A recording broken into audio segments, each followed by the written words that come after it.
vamos, pessoas que queiram fazer perguntas, se identificam e façam perguntas concisas. Boa tarde a todos. Carlos, é um prazer reencontrá-lo. Me lembro da primeira vez que você esteve aqui no Instituto, sempre com a sua clarividência, não movido por paixão, mas ao mesmo tempo com bom humor.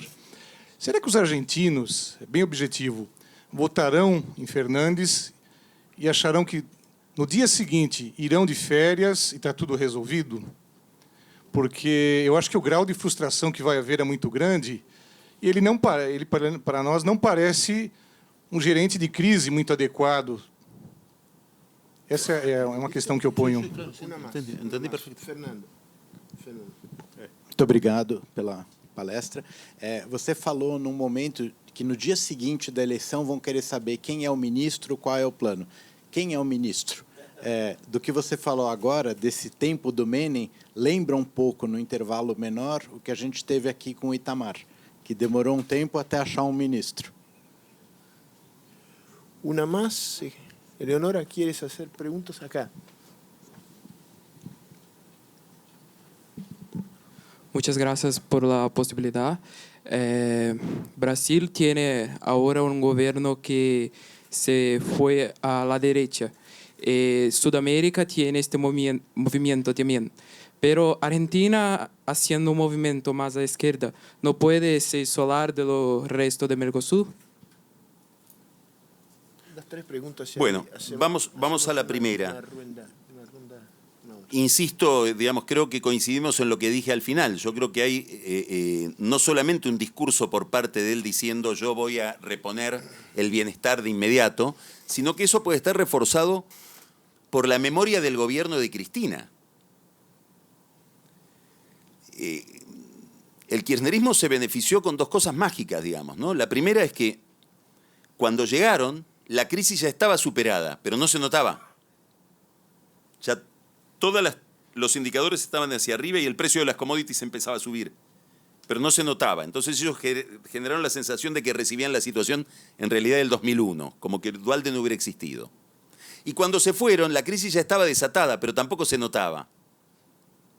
Fue como una crisis asintomática. Esto me interesa decirlo ahora, digamos, voy a una idea que no dije y que me parece importante.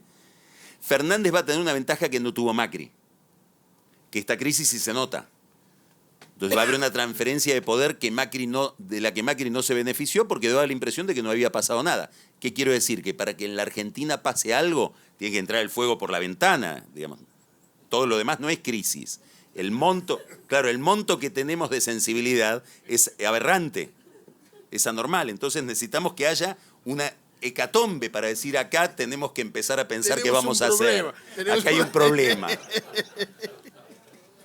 Entonces me parece que diría una respuesta con doble cara, ¿no? Por un lado, por el discurso de él puede estar generando la sensación de que de esto se sale fácil. Ahora, si uno mira lo que está pasando, tendría que pensar que a él lo va a ayudar el nivel de dificultad que hay hoy en la vida de la gente.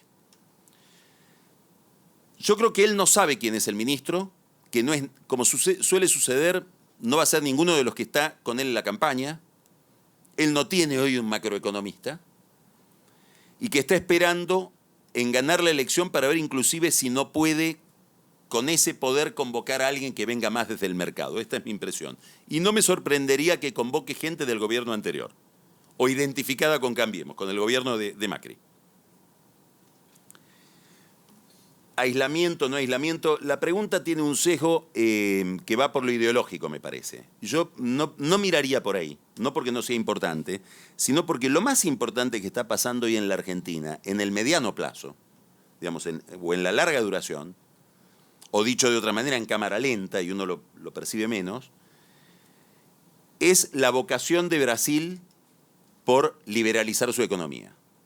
Yo no sé cómo le va a salir finalmente este experimento a Guedes, pero creo que no es solo Guedes, que esta pulsión en Brasil viene desde muy atrás, viene desde la presidencia del presidente, con interreños, con abandonos, pero hay una vocación de Brasil por racionalizar su economía, por abrir su comercio, por el empresariado que uno tenía identificado hace 30, 40 años como un empresariado muy proteccionista es un empresariado mucho más competitivo, es una economía mucho más donde el factor agropecuario, que es mucho más competitivo en nuestros países, es mucho más fuerte que el que tenía cuando Brasil soñaba con ser solamente una potencia industrial. Bueno, esto para la Argentina es una muy buena noticia si uno sabe leerlo y se incorpora al desafío, o una pésima noticia si uno intenta resistirlo, porque corremos el riesgo de convertirnos en una estatua de sal. Un dato muy importante de Fernández, su alianza peronista es una alianza muy proteccionista, en cuyo centro hay un factor muy negativo, que es la industria farmacéutica. La industria farmacéutica argentina vive de no reconocer la propiedad intelectual. La Convención Internacional de Propiedad Intelectual y de Patentes fue suscripta por 150 países, de las cuales 148 la ratificaron, solo 2 no, la Argentina y el Vaticano. No sé qué patentes... Ahí hay una patente importante, ¿no? Claro. No, el Papa.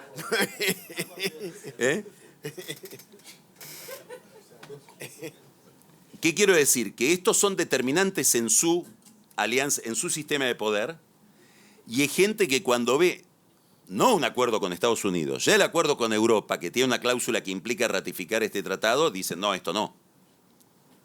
Entonces, esto para mí es extraordinariamente importante, porque Brasil hace mucho tiempo está muy tentado. Yo esto lo hablaba con Lampreia. Digamos, Brasil ya demostró el poder que tiene. No necesita ya el Mercosur para que se sepa quién es Brasil a escala internacional. Por lo tanto, pueden estar muy tentados de hacer un Brexit al revés. Es decir, una salida para abrirse, no para cerrarse. Y eso, bueno, para la Argentina, ¿a quién le vamos a vender las cosas que hacemos si no es pobres a los brasileños? Esto que nosotros llamamos industria. ¿No? Raúl. El micrófono, 2 minutos. Siempre nos encontramos acá. Siempre nos encontramos acá. Un gusto escucharte o leerte como siempre. ¿Minimizás o no te preocupa, digamos, las fuerzas internas del kirchnerismo, digamos, como la Cámpora y demás? Como lo presentás como que lo van a dejar gobernar y no se van a meter. ¿Podrías desarrollar un poco más eso? Y para redondear, ¿no pensás que Cristina puede ser como el escorpión y la rana, digamos, que en medio del camino, digamos, termine saboteándose? Bueno, a ver. Voy a volver a citar al presidente que hace tiempo yo lo escuché decir algo que no siempre los presidentes o los líderes recuerdan. Lo que yo tengo que hacer no es lo que pienso cuando me estoy duchando a la mañana, sino que está ligado a la capacidad de implementación que tiene y que, por lo tanto, la principal responsabilidad es dotarme de un sistema de poder para eso. Yo creo que el de Cristina es muy frágil. Primero, no sé si tienen la vocación, como dije hoy, de intervenir y no de dejarlo hacer y de dejarle hacer su experimento, no porque quieran colaborar, sino en defensa propia. Segundo, si él logra una alianza con el peronismo, con los gobernadores peronistas, va a tener una mayoría en el Congreso bastante autónoma de lo que pueda tener la Cámpora, que tendrá una cuarta parte de ese bloque. Ahora voy a complejizar un poquito más la cosa. A él le convendría que Macri tenga muchos diputados, porque eventualmente las reformas que tiene que hacer las va a hacer con Macri, no con Cristina. Además de todo esto, creo que el kirchnerismo duro se refugia en la provincia de Buenos Aires con Kicillof. Van a estar preocupados por cómo administrar eso, que es un estado endiablado. Van a tener aproximadamente 6 intendencias, 6 ciudades importantes para gobernar. Y todo esto es secundario respecto de esto otro, con muchos problemas de financiamiento que van a depender de Fernández. Así que la cámpora en la provincia de Buenos Aires va a ser empleada de Fernández y de la plata que les dé Fernández para que no les estalle la provincia de Buenos Aires. Entonces no es la misma izquierda que conocimos cuando mamá estaba en el poder, que solo hacíamos ruido. Ahora nos han dado una cosa para administrar y se van a volver pragmáticos. Y ese pragmatismo va a depender también un poco de la ayuda que les den desde el gobierno nacional. Entonces me parece que cuando esperamos lo inevitable sucede lo inesperado. Entonces, una de las dificultades que hay hoy en la Argentina, como suele suceder en el mundo, es que ninguna experiencia anterior nos va a ayudar del todo a entender qué es lo que viene. Lo que viene, por suerte, es novedoso siempre. Outro. Ai, quem? Al fundo, no fundo, lá, leva ali. Tem duas pessoas, acho que se...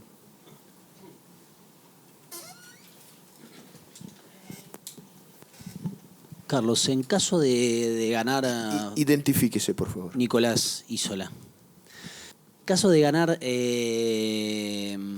Fernández, ¿cómo ves el futuro político de dos figuras como Macri y Vidal en ese posible desmembramiento que señalás de la coalición, ¿no? Alguma outra mais aí nessa região do auditório? Está bien. De Macri nunca terminaremos de saber, y probablemente lo terminemos, ahora llega el momento de saberlo, si lo suyo era un proyecto biográfico o un proyecto político. Es decir, si Macri tenía la intención de generar una fuerza política, intervenir en el curso de la historia, ir más allá del poder del Estado, jugar ese juego, o si solamente quería tener un diploma de presidente para llevárselo al Papa. Que puede ser. Muy probablemente...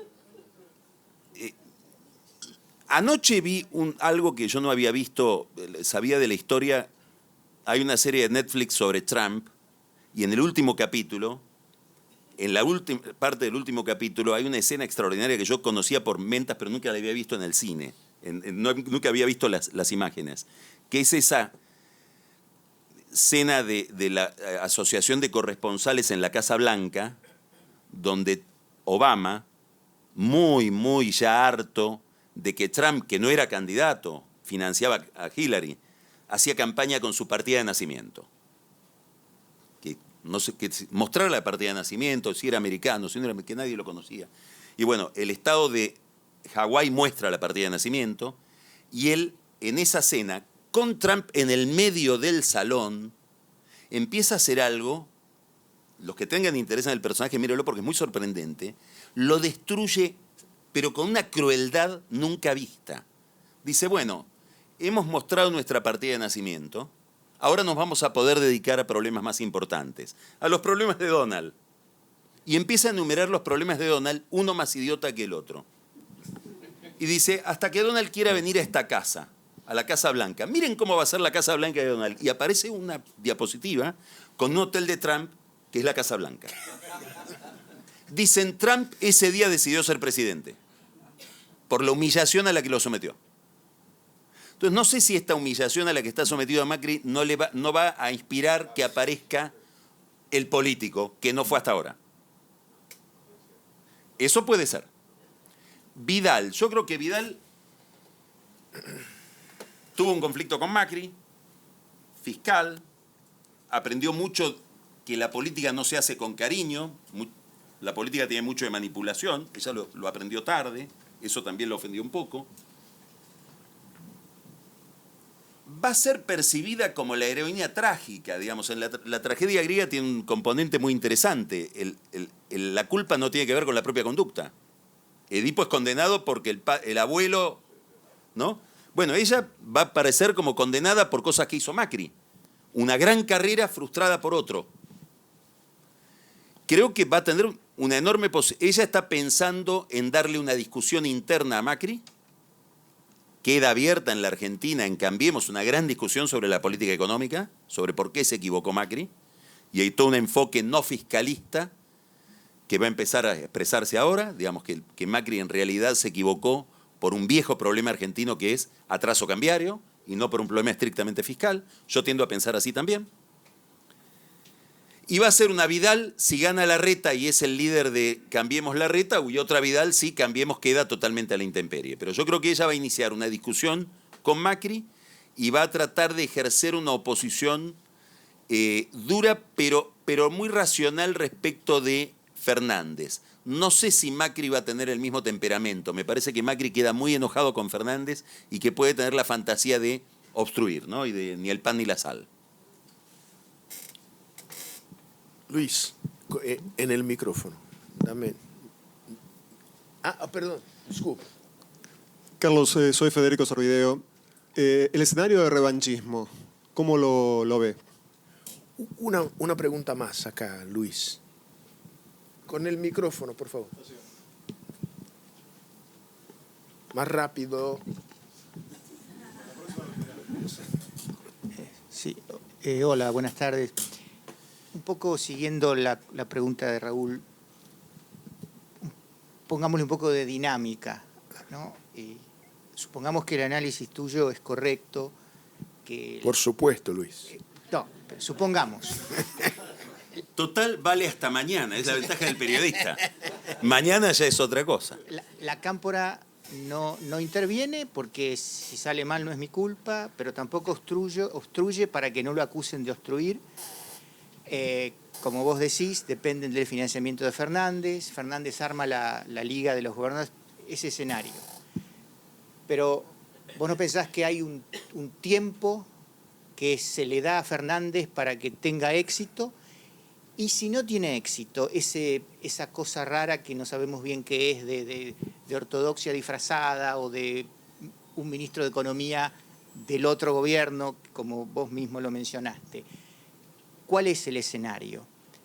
¿Cuál podría ser? Entonces, ¿es mi turno? Y ahora, eso de que no hay populismo sin dinero, en la Argentina todavía tenemos, por ejemplo, los 100.000 millones de dólares del blanqueo del 2016, que aparecieron mágicamente en las cuentas. El que maneja la FIP sabe quién lo tiene. Cuentas afuera, los miedos que teníamos en 2014, 15, te acordarás de que si tenías una cuenta en dólares en Nueva York, mejor comprate un departamento. O este fantasma que está también en los medios y en algunos comentaristas de venderle el alma a China. Sí, buen punto. Déjame agregar una pregunta más que tiene que ver en las huellas de lo que preguntó Luis. ¿Qué tan compatible es el armado político con los gobernadores y el programa de ajuste con el fondo? Porque no será plata dulce, ¿no? Strings attached. Habrán que implementar un programa de reforma duros. ¿Esto es compatible con el armado político, con los gobernadores o no? Muy buena pregunta.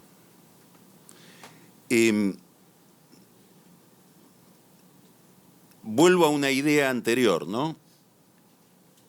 Es importante que él no se equivoque en el primer año, porque el fracaso del primer año, es decir, el trapecista que se cae, va a dar lugar a que le digan, bueno, viste que la receta era equivocada.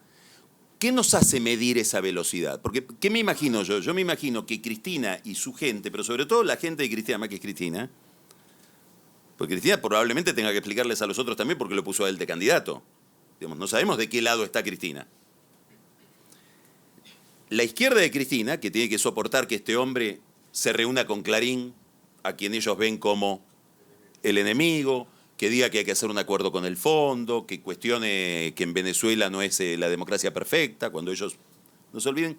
Hay un detalle importante en todo esto, son todas coaliciones, igual que la de Bachelet en Chile, tiene un componente mínimo, pero determinante, que es el Partido Comunista, que es el que les enseña a estos a ser de izquierda.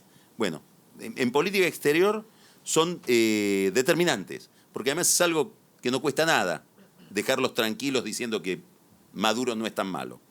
Entonces, todo eso, ¿cómo medimos el nivel de agresividad? Los votos. Si ellos hacia las elecciones de medio término del 2021 empiezan a ver que esta política los aleja cada vez más del votante de ellos, se van a poner nerviosos y posiblemente hagan lo que ya hicieron en la provincia de Santa Cruz, que es una especie de reducción a escala, de donde vienen los Kirchner. En el año 2011, ellos dijeron, este no es nuestro gobierno, con un gobernador tipo Fernández, nos vamos. No es que trato de desbordarte, te vacío. Ahora, esta pregunta, con la de los gobernadores, después te voy a tratar de pensar el tema un poco más específicamente, pero quiero ir a lo de los gobernadores porque hace juego con este problema. Nos pone frente a una cuestión de carácter más general. Me voy a tomar un minuto. Para entender la Argentina de los Kirchner, es imposible entenderla sin ver lo que llamamos la crisis del 2001. Esa crisis reseteó todo. Uno siempre le pone una fecha simbólica, pero no es el 2001, es un proceso que va del 98 al 2002, es una gran recesión de 5 años, de la cual surge otro país. Surgen cosas que no conocíamos o que se insinuaban desde mediados de la década del 70, pero que no aparecían con tanta fuerza, pero que sobre todo contradicen mucho la imagen convencional imaginaria que la clase media tiene de sí misma, que está instalada en 1925. ¿Qué es eso que aparecen? Niveles de pobreza desconocidos, desempleo, subempleo, marginalidad, una retracción muy grande del poder de los sindicatos que hoy expresan a un grupo privilegiado, que tiene empleo estable, jubilación, vacaciones pagas, y piden que les bajen el impuesto a las ganancias, que es una reivindicación burguesa, contra un mar de asociaciones de movimientos sociales que reclaman por subsidio. Y reclaman correctamente por subsidio, porque son gente que la pasa muy mal. El problema de Fernández y Cristina es que intentan convivir esos dos mundos en una misma fórmula. No es un problema de la relación personal, ni siquiera de su estrategia política. Y el problema de los gobernadores peronistas es que ellos quieren expresar un mundo productivo, que es el del peronismo clásico, y Cristina expresa estos otros, que son gente que me pide más impuestos, no menos impuestos. Y el gobernador, cuando estos piden más impuestos, dice, me lo van a sacar a mí del impuesto a las ganancias, que es coparticipable. Controlalos. La gran pregunta no es si el peronismo ya puede contener estos dos mundos, que es una gran pregunta, y si no están condenados a dividirse todo el tiempo, sino si la política argentina puede contener estos dos mundos sin una economía que reabsorba este nuevo mundo del que hablo. Ese es el mundo que expresa Bergoglio. Bergoglio le habla a esa gente. Él, que era un peronista clásico, le habla a esta gente. ¿Por qué? Porque teme una radicalización de la iglesia por esa vía. ¿Eh? Sí.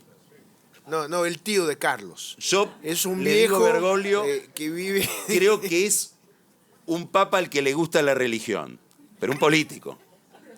Básicamente es un político que está mirando ese fenómeno. Ahora, los gobernadores. No hay factor más determinante para la gobernabilidad y el orden en la Argentina que un gobernador. Necesita un orden macroeconómico, no puede emitir, necesita medianamente un orden macroeconómico estable. ¿Por qué? Porque si no viene el caos. Y el caos por definición no se sabe dónde empieza. Puede empezar en mi provincia. Entonces yo, a lo largo de los últimos 20, en la crisis del 2001 se vio clarísimo en la caída de la Rúa, el factor más conservador, los que más cooperaban para que de la Rúa no se viniera abajo eran los gobernadores peronistas. No el peronismo de los subsidiados del conurbano, que iban a tomar supermercados y que necesitan más gasto. Entonces yo ahí creo que, por supuesto, van a resistir todo lo posible el ajuste. El ajuste lo va a tener que hacer Fernández antes que ellos, pero no los veo como un factor disruptivo respecto de un acuerdo internacional. Para nada, para nada. El otro mundo a ellos les va mucho peor. Muy bien. Una pregunta más. Espera, hace ya taco micrófono. Sí. Bueno, mi nombre es Gabriel Priven. Hace un año más o menos estalló el tema de los cuadernos de la corrupción. Y en ese momento parecía que era el último clavo que faltaba para cerrar el cajón del kirchnerismo. Y no pasó eso. ¿Cómo es su evaluación? No se habló de eso. ¿Viste cómo los brasileños están hablando bien el español acá? Muy bien. Impresionante. Sí, los entrenamos todo el año, ¿no? Es impresionante. Y la pasión con que quiere clavar el clavo del kirchnerismo, ¿no? Tampoco es brasileña. Yo pensé que había otros cajones antes que ese.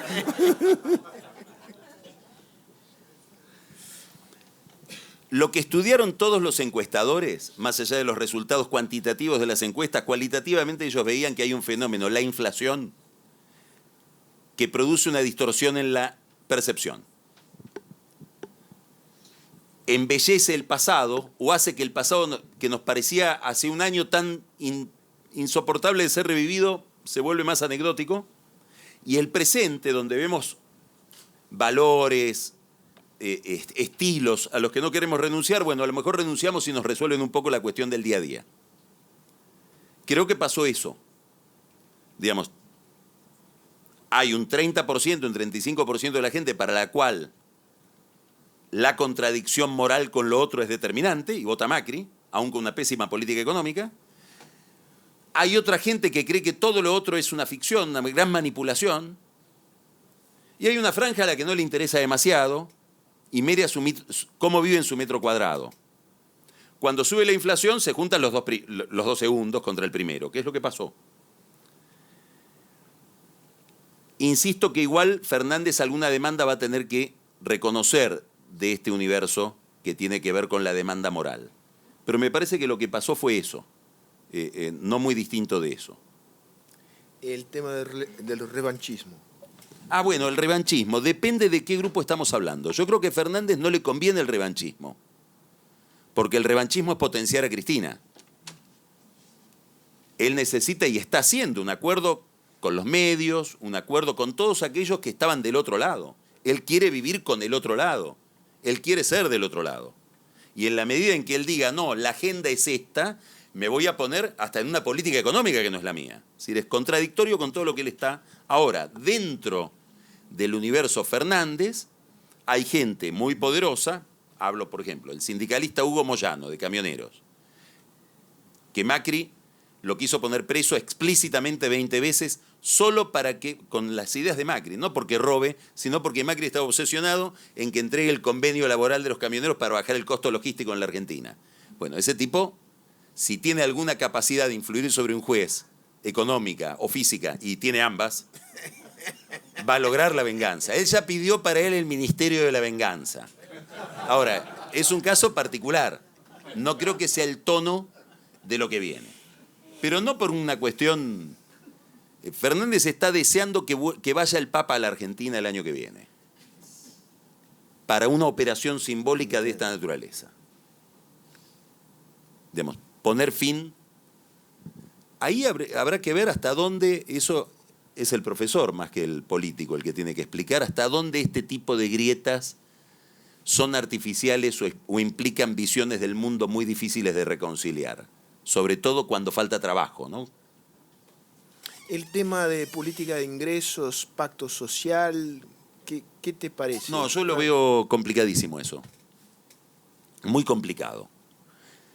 Primero me parece una torpeza olímpica haberlo anunciado ahora cuando faltan 4 meses para que se implemente. Es decir, hoy está todo el mundo remarcando precios, la gente sale a la calle pidiendo más salario para armar el colchón de lo que me van a sacar cuando venga el ajuste. Segundo, la unión industrial... Segundo, es muy difícil hacer algo en una mesa general en un momento donde hay sectores tan desbalanceados. Digamos, el sector exportador puede estar mucho mejor que el sector que depende del mercado interno, etc. Tercero, la Unión Industrial ya dijo el otro día que ellos con todo gusto pactan lo que sea, pero no tienen autoridad sobre las empresas para que se cumpla lo que pactaron ellos en una mesa multisectorial. Hay que hablar con cada uno. Y los sindicatos están divididos por razones que tienen que ver con sus propias disputas y además no es lo mismo el sindicalismo estatal que el sindicalismo privado. Tiene una contradicción que es la misma que hay en la fórmula de Cristina. Por lo tanto, yo creo que Fernández va a intentar ir por ese lado y se va a encontrar con la dificultad con que se encontró Macri y va a terminar haciendo lo de Macri. Que es que si hay alguna posibilidad de limitar despidos y contener salarios, va a ser en cada convenio laboral por cada rama de actividad. Eso sí se puede lograr. Que el sector automotor logre un pacto a escala de ese sector, que el sector lechero lo logre a la escala del sector lechero, pero no me imagino una mesa general. Y además desató otro fantasma, porque en la medida en que él dice que el orden económico y social se va a pactar con empresas y sindicatos, le estalló la calle, porque esos no están en esa mesa. Los movimientos sociales de desocupados no están en esa mesa. Entonces activó algo que ahora es contra él. Todo el activismo que vemos social en las calles de Buenos Aires ahora es preventivo sobre Fernández. No es para Macri, que ya dio todo lo que tenía para dar. ¿Y hay comprensión en el fondo de que hay que darle a Argentina alguna holgura fiscal como para mantener subsidios a estas capas muy populares? Porque si no pasa esto, la cosa explota. Bueno, Christine Lagarde se preciaba de que era el primer acuerdo del Fondo Monetario Internacional con una cláusula de sustentabilidad social, que implicaba que todo era intocable menos los subsidios. Me parece que eso Fernández no puede no reclamarlo y es innegociable para un gobierno que viene con este discurso. Ahora, desconozco cuáles son hoy las ideas del fondo en medio de la gran crisis que debe haber ahí dentro por este fracaso, ¿no? Lagarde ya está en el Banco Europeo, ya dijo goodbye. Pero ahí queda un problema. Ahí queda un problema. Y no sé si no refuerza mucho al ala ortodoxa, de decir, bueno, ¿vieron cómo terminamos por los experimentos socialdemócratas de Lagarde y de los que querían este tipo de cláusulas, ¿no? Presidente, sí hay. Oi. Se não roubaram. Boa tarde, meu nome é Ana Luísa e eu queria saber um pouco mais sobre o olhar dos eleitores em relação a essa nova estratégia da Cristina Kirchner em estar sendo candidata, né, à vice-presidência do Fernandes, e se ele seria, no caso, um fantoche para que ela pudesse, de repente, durante as eleições, ou caso vencesse, puder colocar o seu discurso de volta e algo semelhante a isso. É isso. Espero que tenha entendido. A ver, sí, perfecto. Para los votantes de Cristina, para los kirchneristas que adoran a Cristina, Cristina no tiene razón. Cristina es la razón. Es decir, no hay nada para discutir. Ponga a Fernández, siempre está muy bien lo que... yo vi un afiche que lo tenía un amigo mío en España, que era un afiche de Mussolini, donde se le veía a Mussolini, que lo pegaban en todas las calles de Roma, de Italia. Il duce ha sempre ragione. Hay otro público que vota a Fernández por esto es lo que resulta simpática de la escena argentina. ¿Qué le ofrece a Fernández al votante no kirchnerista? ¿Qué le ofrece a los medios? ¿Qué le ofrece a los bancos? ¿Qué le ofrece a la oposición? Lo mismo que Macri. Votame a mí para que no venga Cristina. Es lo mismo. Y él ya le está diciendo a los que lo visitan, los fondos que lo visitan y todo, bueno, yo necesito el apoyo de ustedes porque si no, viene el Rottweiler, que lo tengo acá atado y se suelta. Entonces hay un votante que le empieza a resultar mucho más agradable Fernández todos los días en la medida en que funciona este experimento de que él va a una reunión del Grupo Clarín y Cristina no lo insulta. Y puede verse con banqueros y Cristina no se queja. Entonces daría la impresión de que él puede controlarla. Entonces ayudemos a Fernández. Son dos votos distintos dentro del mismo grupo, ¿no? Presidente. Bueno, yo he estado muy sorprendido la última vez que estuve ahí en Buenos Aires, porque me tocó asistir a una entrevista pública de los dos, sí, tanto de Fernández como de Macri, ¿no? Yo conocía a Macri, no conocía a Fernández. Mirándolos desde afuera, la sensación que me quedó fue, bueno, uno va a ganar, se ve, el otro está perdido, ¿no? Bueno, pero yo no me imaginaba que la situación fuera tan complicada como usted lo expuso acá, y lo es, muy complicada. Porque además la deuda pesa mucho en Argentina. Es un fantasma que acá ha desaparecido. No nos recordamos más que si tenemos deuda, porque las reservas son muy elevadas. En el pasado no era así. Bueno, cuando no era así, el Tesoro americano tenía un papel decisivo. No era el fondo, era el Tesoro. Y la ventaja que yo tenía es que yo hablaba con Clinton directamente. Y porque ahí el Tesoro americano manda cuando quiere en el fondo, ¿no? Bueno, ahora creo que la situación es más complicada. Había uno que hablaba en inglés. No, más o menos, ¿no? pero es necesario, es conveniente por lo menos. Pero la verdad es que la situación ahora es más complicada, porque hay Trump. No se trata del pasado, es Trump. Trump tiene una visión distinta, ¿no? Y no sé cómo va a ser la negociación con el fondo, tomando en consideración que Trump está ahí y que la percepción que tiene Trump probablemente va a ser semejante a la que tenía en el pasado también Bush. Exacto. Yo me acuerdo que una vez Bush me llamó por teléfono, yo a él, no me acuerdo, y se trataba de Argentina, era Dualde. Y yo quería explicarle cómo era Dualde. El tipo dijo, no, I know everything. Is it a good guy or a bad guy? Esa es la cuestión. No me vengan con cosas aquí de que uno es caudillo y otro no lo es. Eso no me interesa. ¿Es bueno? ¿Es de nosotros? Sí. ¿O está en contra de nosotros? En el fondo es eso. Y Trump es así, peor, ¿no? Y la percepción que van a tener de Fernández es que no es de los buenos. Bueno es Macri, ¿no? Como aquí tuvo Bolsonaro, que se metió la pata, como dicen ustedes allá, sí, ¿no? Se equivocó con meterse en la cuestión. Entonces no va a ser una negociación fácil para Fernández. Pese a que Fernández no es lo que piensan que él es. Correcto. ¿No? Es una persona mucho más, como lo dijo usted, quiere gobernar con el otro lado. O sea, con el fondo, con los empresarios, con el ajuste fiscal y todo eso. Así que yo preveo una situación bien complicada para el futuro, lo cual a nosotros nos concierne directamente.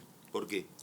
Porque Argentina es muy importante desde el punto de vista económico para Brasil, ¿no? Y creo que la percepción de que lo que se acerca a Argentina es algo a la Venezuela nos atañe también. Es malo que se tenga esa percepción aquí, porque no es verdadera. Sencillamente no es verdadera, pero va a costar algún tiempo para que las personas se den cuenta. Y usted dijo una cosa que es verdad. Desde hace tiempo que la tendencia hacia una más grande liberalización es más difundida en Brasil de lo que uno cree. Aún mismo en los sectores que antes eran muy cerrados. Me refiero a la Fiesp, a los grupos de presión industrial y también a los militares, que hoy día tienen otra concepción, ¿no? Y yo creo que la percepción que tendremos acá, no la nuestra, pero en general, en promedio en Brasil, sobre lo que va a pasar en Argentina, va a ser mala para un relacionamiento más fluido entre nosotros, y lo cual va a dificultar y no ayudar al gobierno de Fernández. Yo creo que al revés, nos conviene más ayudar al gobierno de Fernández a despecho de Cristina. Ese juego entre Cristina y Fernández, yo no sé, que usted expuso muy bien aquí, creo que es fundamental. Que si uno tiene la percepción de que en el fondo son los malos los que están ganando, eso va a dificultar mucho las relaciones. Y va a encontrar aquí inmediatamente eco, porque principalmente en Itamaraty la gente cree así.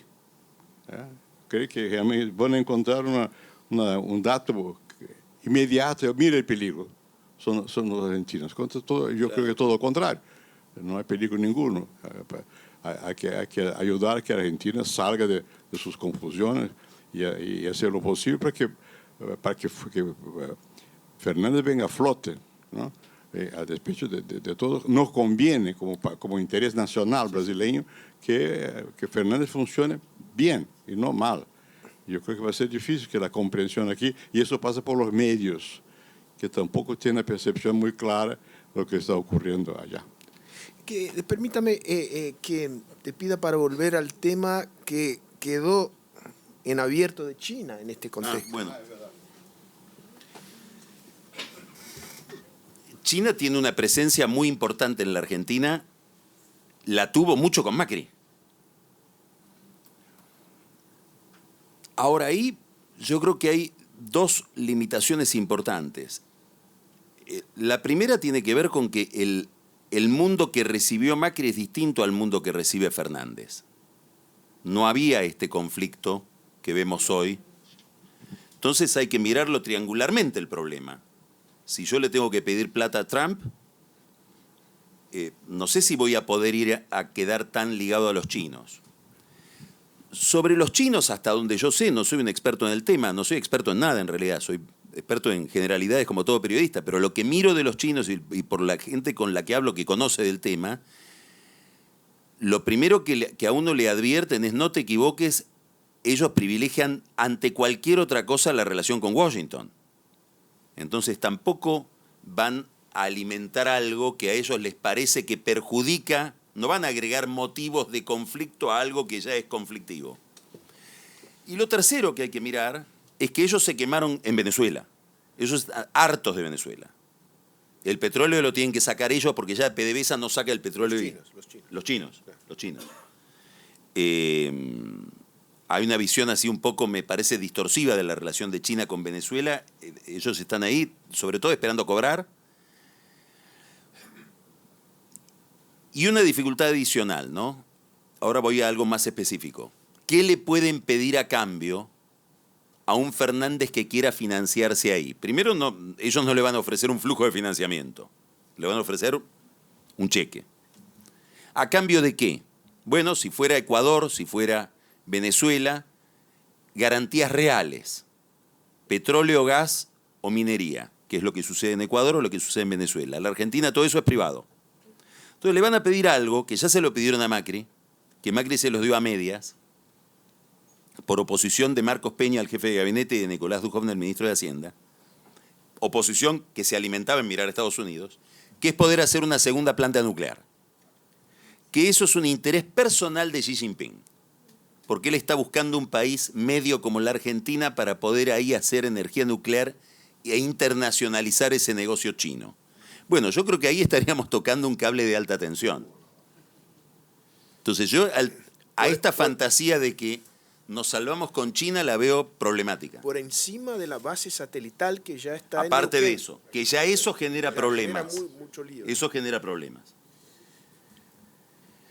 Muy bien. Viviendo acá. Viviendo acá.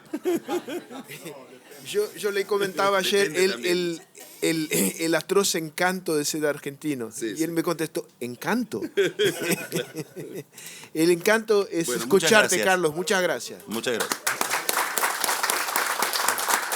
Gracias.